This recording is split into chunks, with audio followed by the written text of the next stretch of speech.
سَمْكَهَا فَسَوَّاهَا اس کی چھت کو اونچا کیا پھر اسے برابر کر دیا، وَأَغْطَشَ لَيْلَهَا وَأَخْرَجَ ضُحَاهَا اور اسی نے رات تاریک بنائی اور دن کو دھوپ نکالی، وَالْأَرْضَ بَعْدَ ذَلِكَ دَحَاهَا اور اس کے بعد زمین کو پھیلا دیا، أَخْرَجَ مِنْهَا مَاءَهَا وَمَرْعَاهَا اسی نے اس میں سے اس کا پانی نکالا اور چارہ اگایا، وَالْجِبَالَ أَرْسَاهَا اور اس پر پہاڑوں کا بوجھ رکھ دیا، مَتَاعًا لَكُمْ وَلِأَنْعَامِكُمْ یہ سب کچھ تمہارے اور تمہارے چار پایوں کے فائدے کے لیے کیا۔ فَإِذَا جَاءَتِ الطَّامَّةُ الْكُبْرَى تو جب بڑی آفت آئے گی،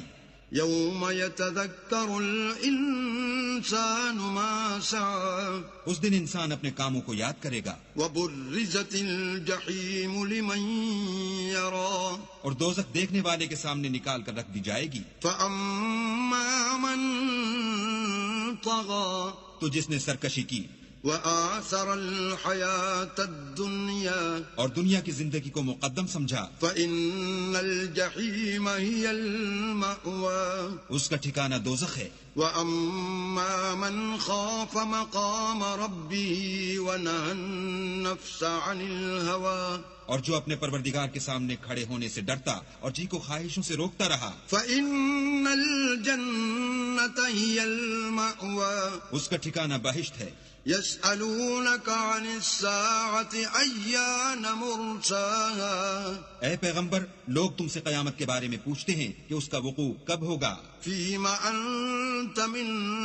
ذِكْرَاهَا سو تم اس کے ذکر سے کس فکر میں ہو؟ إِلَى رَبِّكَ مُنْتَهَاهَا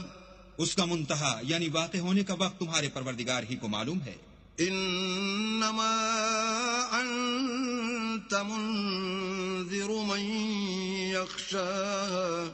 جو شخص اس سے ڈر رکھتا ہے تم تو اسی کو ڈر سنانے والے ہو۔ كأنهم يوم يرونها لم يلبثوا إلا عشية أو ضحاها جب وہ اس کو دیکھیں گے تو ایسا خیال کریں گے کہ گویا دنیا میں صرف ایک شام یا صبح رہے تھے۔